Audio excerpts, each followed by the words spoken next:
When I erected a towering replica of the Berlin Wall in my yard, I never expected it would ignite a suburban rebellion. Could absurdity truly shatter the chains of conformity? Before we begin today's deranged HOA story, tell me you haven't had your fill of irrational and power-grabbing HOA nonsense. Smash that like button to show you're on my side, and drop a comment if you've ever faced off against an overbearing homeowners association. Be sure to subscribe and ring the notification bell, because this saga's only getting crazier from here. The moment Karen unleashed her latest doomsday proclamation, my mind raced with possibilities. Clutching the hem of insanity, depressed grimace proudly on display, she was realizing her ambitions had turned into a bizarre comedic pantomime. The collective energy from my neighbors pulsated like the heartbeat of an impending festival. As I surveyed the spiraling absurdity around me, emboldened by the sheer ridiculousness of Karen's attempts to stamp out our creative uprising, my own rebellious nature kicked into high gear. "You know," I said with dramatic flair and perhaps a little too much gusto, "art cooperates and evolves, whereas over-regulated conformity, it simply stagnates into a drab puddle of discontent." The crowd roared back their agreement, like an ensemble cast egging on the protagonist in a climactic showdown. Fueled by passion, and maybe an espresso overload before this event, the dialogue quickly devolved into a colorful cacophony, and I feared for any scant remnant of dignity Karen possessed at this point. "Let the paint fly!" someone yelled, and just like that, a creative rebellion was launched. Neighbors scrambled, retrieving forgotten paintbrushes and cans of colors that had been buried in the depths of their garages. So much life and potential wasted. Before long, my property was transformed. Not just transformed, but ablaze with artistic fervor. Vibrant pinks, blazing oranges, and zany greens appeared on every possible surface. Someone had even brought chalk, and the driveway made a perfect canvas for "This is our blank slate" in exuberant handwriting. The festival of defiance had begun as they practically worshipped at our newly appointed altar of self-expression. I might have stood bemused, cackling at my sudden role as a connector of sorts among neighborhood artists, but with Karen pacing like a panther readying for a lethal strike, I decided I certainly wouldn't pass up this exquisite opportunity. Of course, amidst the explosion of color and spirit, a few of my more traditional neighbors opted for an entirely different approach.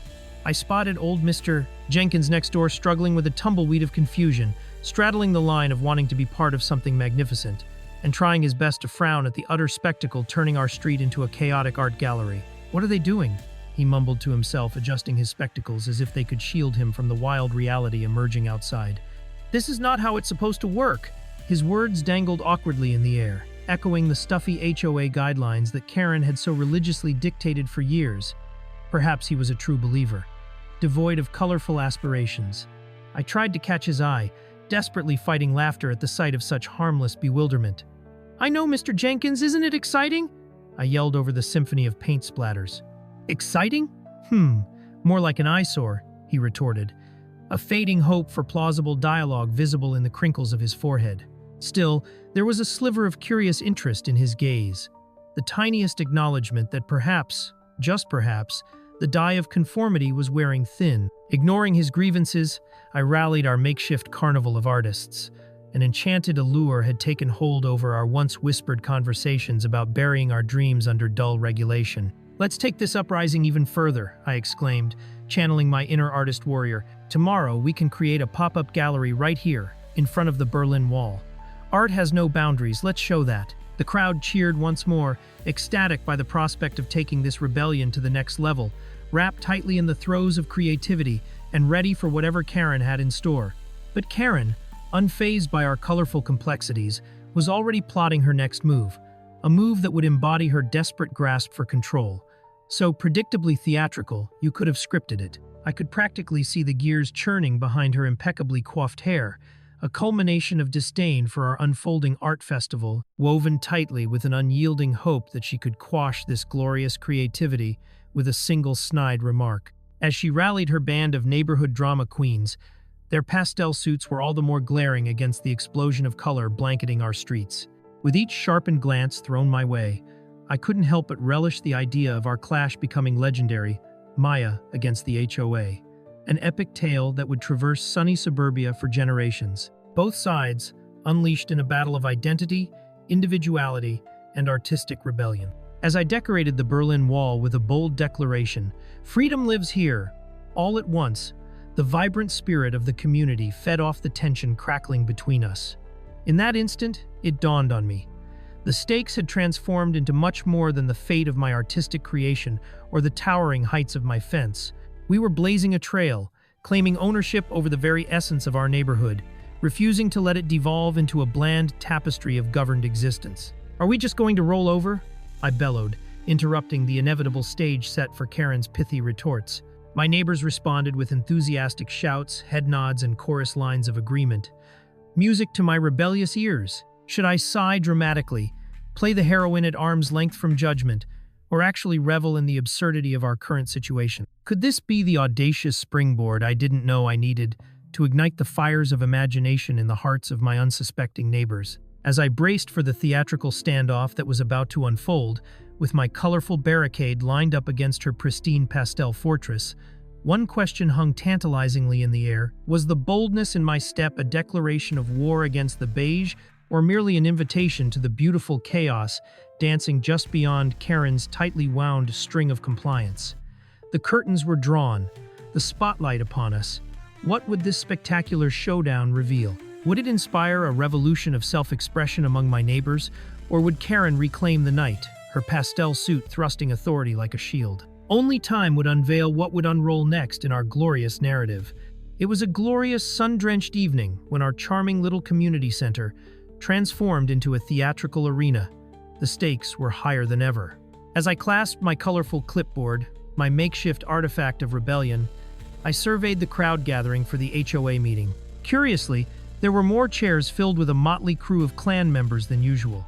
Neighbors who normally glided past each other in the grocery store, eyes glued to their shopping lists, were now unabashedly chatting, ready to witness the showdown of the century. Would it be Karen with her baneful, unyielding grasp on our neighborhood's fate, or yours truly, the graffiti-wielding vanguard of artistic expression? The atmosphere hummed with electric anticipation, merging nervous energy with a hint of chaos.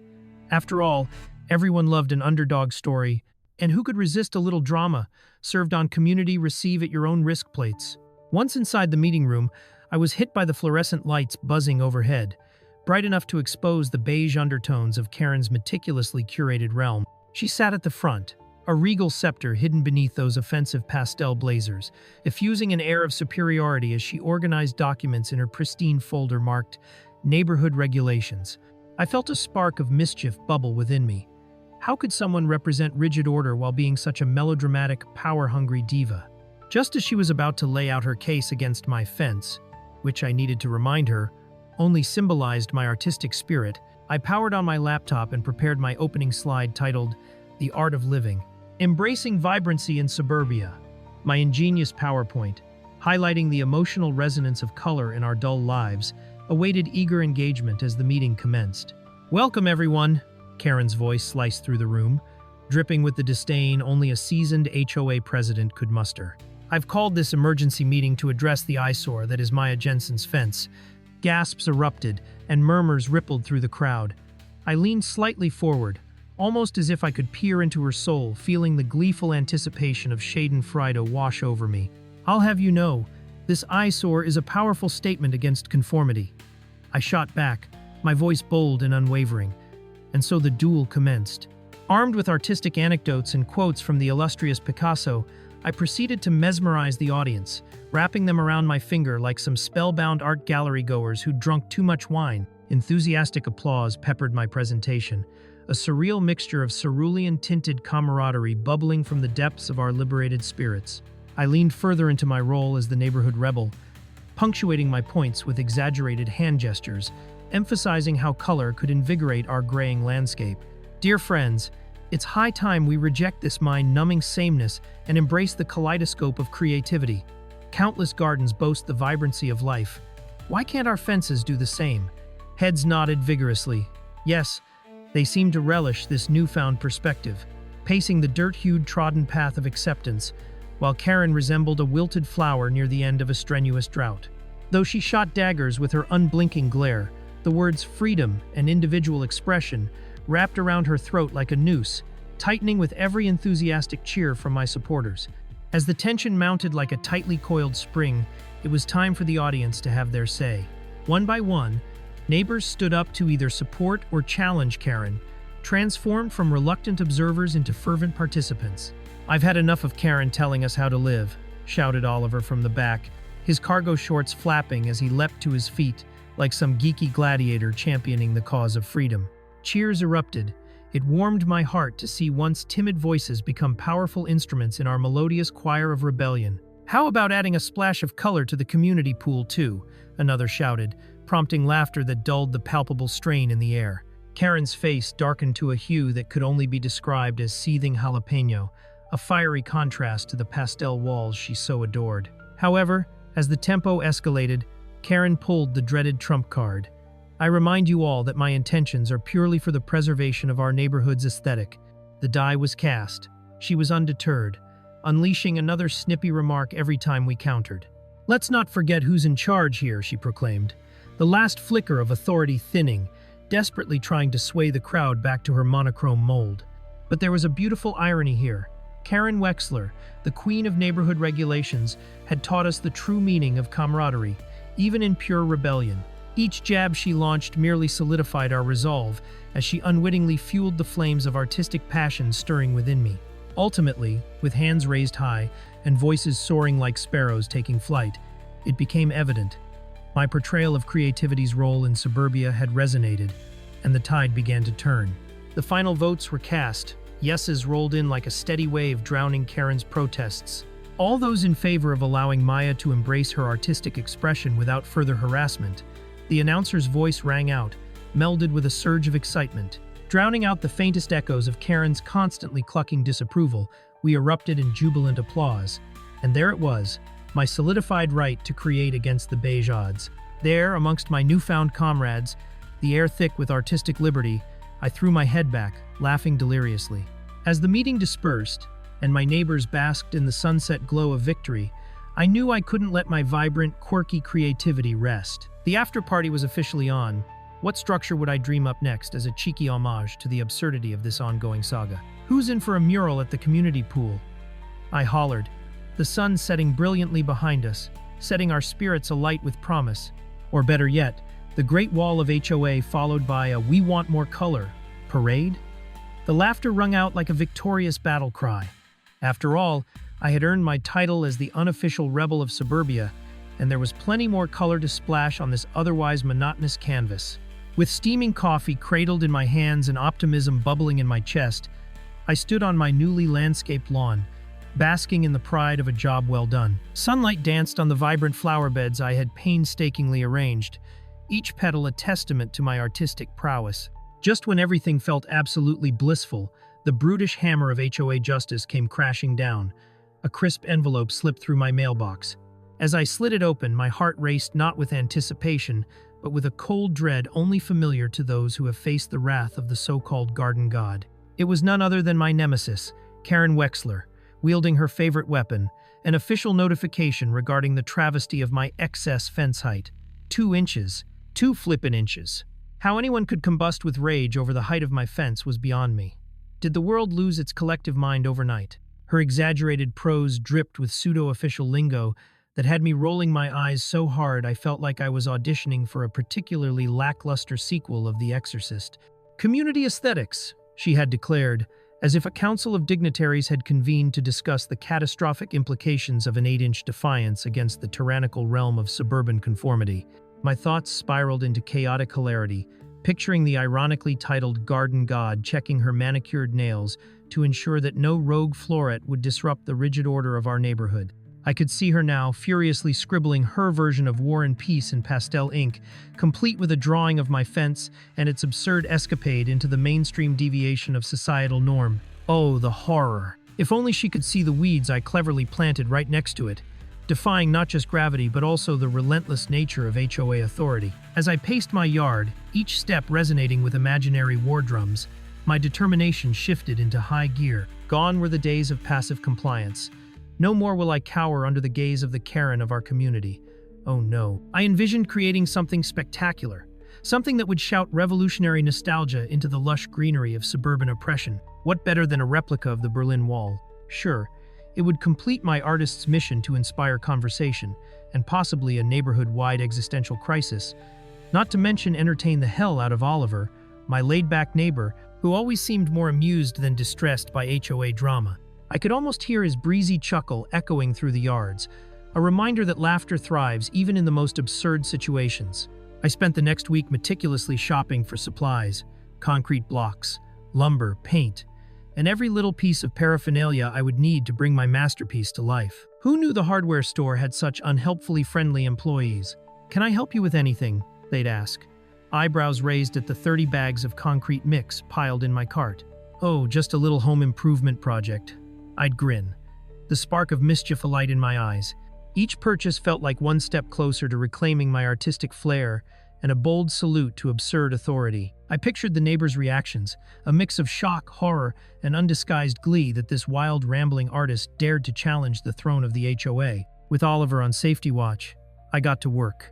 The sounds of construction echoed through our usually peaceful suburb as I hammered, cemented, and painted in fervor. You know, if Karen has a problem with the fence, this is going to royally mess with her sense of order. Oliver chimed between bursts of laughter. And oh, was he right? As the structure took shape, an imposing, artfully painted barrier that echoed Cold War aesthetics, I felt giddy in a way only a middle finger in the direction of the HOA could accomplish. Arms up, hair in wild disarray, and paint splattered across my mismatched outfit, I could practically hear the collective gasps of my neighbors as they caught sight of my unexpected tower to defiance. It was perfection. When the day finally arrived to unveil my artistic rebellion, I stood in front of my newly erected wall, wide-eyed and grinning like a mischievous Cheshire cat. I basked in the shadows of my creation, contemplating what other words the HOA would summon to undermine my genius. Was there a regulation warning against oversized walls? Or perhaps one forbidding murals of political icons on private property? As people gathered, whispering in bemused disbelief, I could see some old-timers even shaking their heads in amusement while others scrambled to take photos. I knew I had unleashed a wave of curious resentment, a spark of liberation against absurdity. The real test would be Karen's reaction. I had lifted the veil of suburbia, and now the traditional conventions were at risk. Hell hath no fury like a community aesthetics president facing an act of rebellion like this.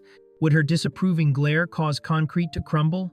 Would my neighbors rally in amusement or horror? Regardless, I reveled in a feeling of empowerment that went beyond garden aesthetics. For today, we would witness how walled-in laughter could break through barriers of entitlement. You have to admit, the audacity of art in the face of suburban tyranny deserves its moment of glory, right?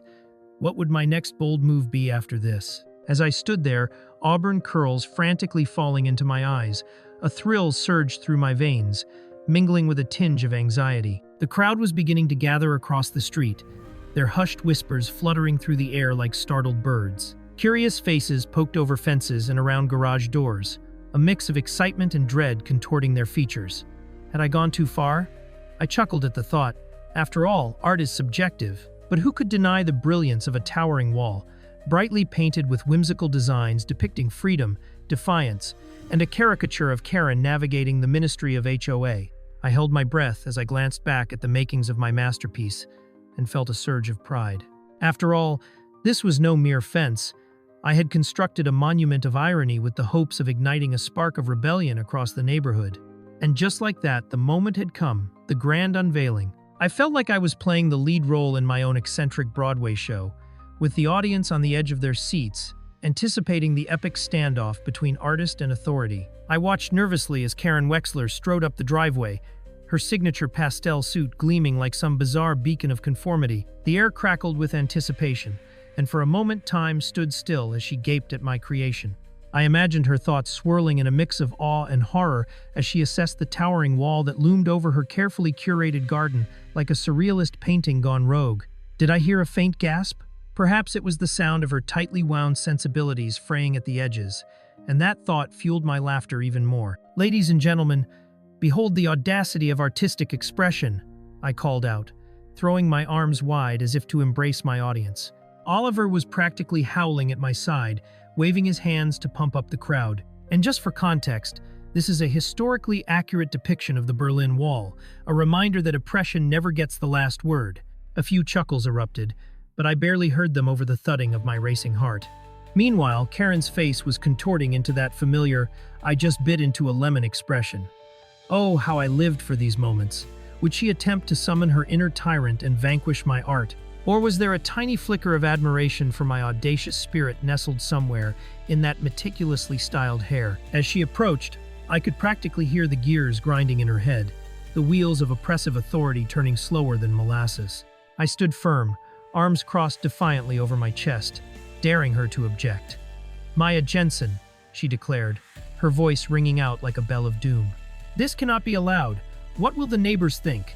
Ah, yes, the magical neighbors, those elusive guardians of suburban decency who spent their evenings sipping iced tea and raiding fences, on a scale of boring to completely beige.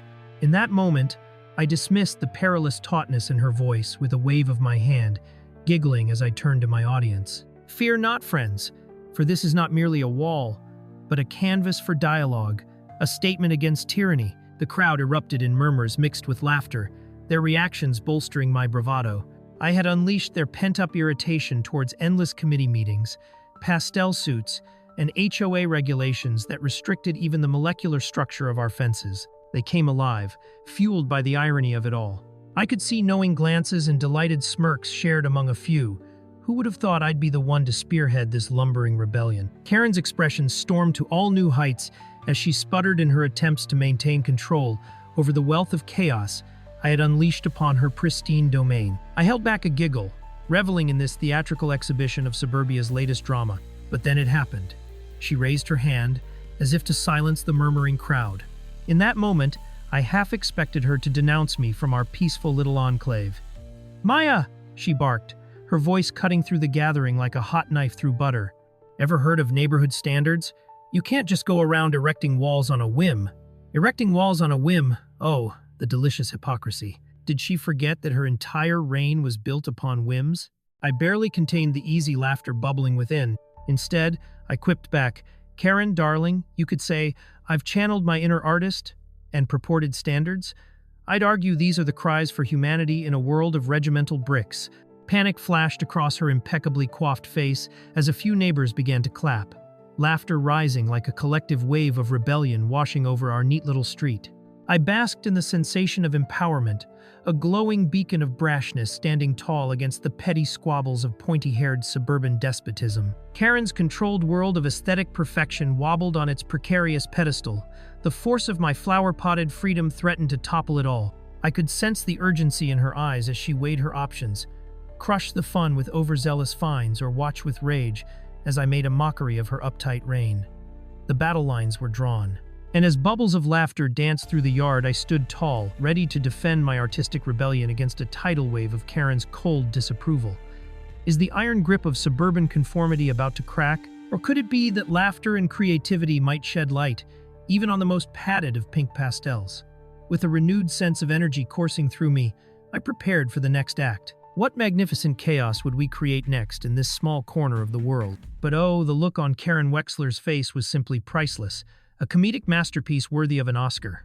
I could almost hear the gears in her mind grinding to a halt, rattling through disapproval and disbelief. The applause of our tiny crowd wrapped around her like a cozy sweater filled with holes, ineffective, suffocating, and rather itchy. "Neighborhood standards?" she repeated incredulously, her voice rising an octave higher, as if the audacity of art threatened her hairdo. "Your artistic expression is nothing more than sheer defiance, a challenge to our community cohesion." I could barely contain the laughter bubbling from my guts, picturing the terrifying thought of a community cohesion award ceremony hosted by none other than the Wexler Brigade, complete with participation trophies shaped like houseplants. A few mischievous kids in the crowd began engaging in spontaneous reenactments of wall jumping, their playful faces alight with inspiration. Among them, Oliver stood, arms wide and bouncing on his toes, throwing out witty commentary like a seasoned comedian. "Maybe we should just put Mrs. Wexler in a pastel suit and call it a wrap on community cohesion," he called out, earning a thunderous cheer from our adoring audience. The neighborhood tension melted into giggles, and I could see how this jovial atmosphere froze Karen in a state of horror, a living statue caught in a cringe-worthy moment. The reality was, defying her boring doctrines like that one-times table no one could remember. It brought me the kind of glee one can only achieve by having a front-row seat to the fall of an overbearing regime. With the potential for rebellion simmering in the air, I knew this was not just about the fence anymore. It was about sparking joy amidst the sterility of the suburb. The other residents had been hidden behind hushed opinions and rolled eyes for too long. I saw the curtains twitching across the street as Karen's loyal brigade of self-ordained enforcers began to peer out like wary horses from stables. I couldn't help but revel at the thought. Who knew that one slightly taller than allowed fence could trigger a complete upheaval of the artificial hierarchy that fed on conformity? The thought danced in my mind like a kid on a sugar high, spiraling into delightful chaos. Adding paint-splattered designs of mushrooms and lopsided daisies seemed like a scorching revolution, stirring the invisible pot of rebellion all around us. Ladies and gentlemen, we may not have the right height, but we certainly have the right spirit, I proclaimed with a flair that would have made Broadway proud. And just as I imagined it, a magical wave of agreement and enthusiasm surged through the crowd, a waltz of community bonding under the banner of my absurd creation. Could this rising wave of collaboration turn into a full-blown movement? A beacon of artistic freedom? As if on cue, one enterprising neighbor shouted, "We should all paint our fences in solidarity." I turned to see face upon face light up at that thought, a forest of imaginations releasing the colors of creativity in a neighborhood starved of whimsy. Suddenly, I was no longer just a solo artist on display. I had unwittingly become the divine spark of individual expression that awakened the sleepy suburb. But there was Karen, still reeling from her internal monologue about what will others think and her reign over our mild-mannered mini-cult. "You can't just do what you want. You need to abide by the regulations." She stammered herself into a crescendo of disbelief, as if the universe itself would collapse should she lose utter control for even a fleeting moment. But at that moment, I felt empowered, infused with the very essence of rebellion that artists dream about. "Regulations can't keep up with the pulse of creativity, Karen," I shouted back, feeling a surge of fiery camaraderie with my neighbors, who nodded in enthusiastic agreement and approval. The crowd roared back in support, and I could almost see the tension in Karen's knotted brow soften ever so slightly. Was it possible she was actually beginning to enjoy this little spectacle? As I stood there, bathed in the warmth of support and laughter, a thought tugged at my heartstrings. What is community if not connection? That connection had floundered under Karen's regime of stranglehold rules and oppressive pastel perfection. Perhaps my replica of the Berlin Wall could serve as a canvas of sorts, one that illustrated our collective resistance against the very thought of being colorless. Let's celebrate each other's quirks, paint with the hues of who we are, and fly our flags high. I threw my arms wide as if to embrace our own quirky identity in this melting pot of eccentricity. With each passing moment, it became clear we weren't just building a wall. We were constructing a joyful declaration of individuality. Karen shifted her weight nervously, the realization that her reign might just be fading, sinking in at least. I hoped. I could see her brain working to wrangle her well-crafted facade of control, yet I anticipated a whirlwind reaction, grappling for her grip on propriety. She stepped closer, but I lifted my chin defiantly without blinking, ready to face the oncoming storm. "So, what's it going to be, Karen?" I yelled over the jubilant noise surrounding us. Did she dare challenge the united front who were now painting their fates against her dull structure? Would she allow this spark of rebellion to ignite and illuminate the monochromatic lives breed by her incessant enforcement? The question hung in the air like tantalizing candy, the kind a kid holds on their tongue before dashing into a delightful dance of discovery. Would she crumble under the excitement of her neighbor's audacity? Or would she assume her role as the humorless witch lurking in the shadows? I held my breath, adrenaline surging through my veins, waiting with bated breath for her colorful response. Would she deliver an unexpected blow? Or perhaps summon some hidden appreciation? The thought that my seemingly ridiculous wall had become the epicenter of this restoring project made me giddy with excitement. What absurd turn would this bold adventure take next? The atmosphere buzzed with an exhilarating blend of anticipation and mischief, the kind best described as electric. As I glanced at my makeshift Berlin Wall, its stark presence seemed to symbolize our collective defiance. The crowd had transformed into a bona fide orchestra of creativity, each face a canvas displaying enthusiasm and joy, while my vibrant creation stood as the centerpiece of this artistic uprising. I took it all in. Chuckles, cheers, and those enthusiastic shouts for creative solidarity made the evening feel like a surreal dream come to life. There was energy dancing in the twilight, a spirited rebellion against conformity stoked by my audacious act of wall building. Each involuntary cheer was a drop of bold paint splattered against the dull canvas of HOA rules. But just as the excitement reached peak crescendo, With Oliver leading a sing-along to a whimsical tune about freedom and fences, Karen leapt into action, her face morphing into a grimace that could curdle milk. It was as though I had flipped a switch, and all the color drained from her pastel universe. With her dazzling suit clinging to her middle like an arrogant peacock, she stepped into the limelight, a tempest begrudgingly summoned forth. "This is absurd. You're seriously jeopardizing the integrity of our neighborhood," she barked, waving her compliance documents like a gaudy wand of authority. Did she really think that would intimidate us? The amused crowd was not ready to fold their enthusiastic hands just yet. "Integrity?" I shot back, igniting a spark of defiance in my heart.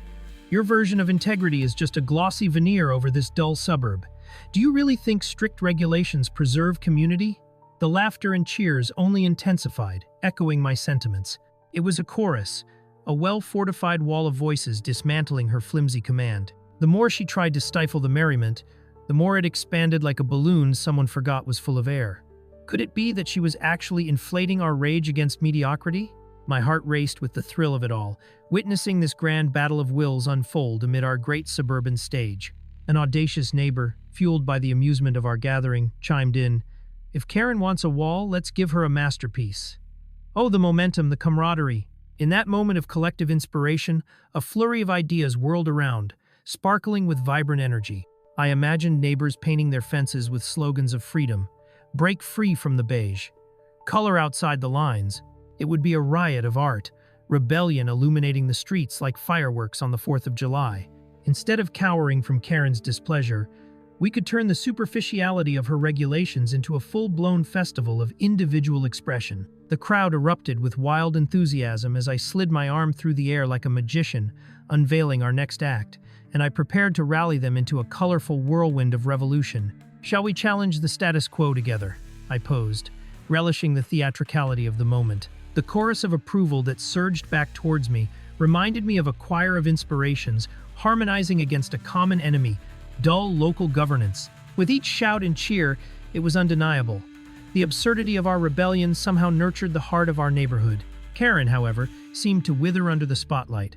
Her usual icy edge appeared to chip away bit by bit, revealing an unexpected fragility within her tight fortress.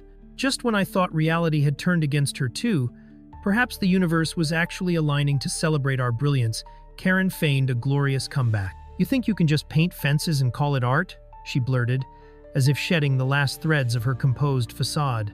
It was unintentionally comedic, the very embodiment of a bent spoon trying to convince a kitchen full of utensils that it belonged to the cutlery elite. I stifled a laugh, energized by the irony of her desperate plight. "Why not?" I countered playfully. "Art has always challenged expectations. Not all compositions adhere to the mundane." At this point, I'd expect the faintest hint of humor to crack Karen's stern cast, a glimmer of recognition that she was participating in the most delightful drama of all. Surely, resisting the urge to crack a smile must be a Herculean task for someone who had unwittingly placed herself in the role of the antagonist. The crowd's joy began to pour itself all over our makeshift wall, a riot of colors and vibrant declarations, leading the charge of joy. Watching Karen's frustration knew neither height nor depth was comedy gold. Would she surrender, becoming an exaggerated caricature of a villain, or embrace the chaos we'd ignited? As I stood there, my heart swelling with the spirit of defiance, the future looked impossibly bright. The rebellion we had summoned was blossoming before my eyes, transforming an uneventful suburban evening into a carnival of self-expression, laughter flowing like paint, a powerful rebellion against the tyranny of strict regulations that had dimmed the spark of individuality for far too long. As I turned to gauge the enthusiasm of my neighbors amidst a kaleidoscope of creative possibilities, the anticipation of what would unfold next was impossibly thrilling. Would we band together, turning our neighborhood into a colorful utopia, or would Karen strike back with her drab decree? A storm was brewing, and I could hardly wait to see how it would all play out. Thanks for sticking around with me through the chaos to the end. Want more high-stakes HOA drama? Check out our recent HOA clash with the video on the right, or let YouTube pick your next wild ride with the video on the left. Whichever way you go, buckle up. There's plenty more HOA insanity on the way. Tune in again for more HOA chaos.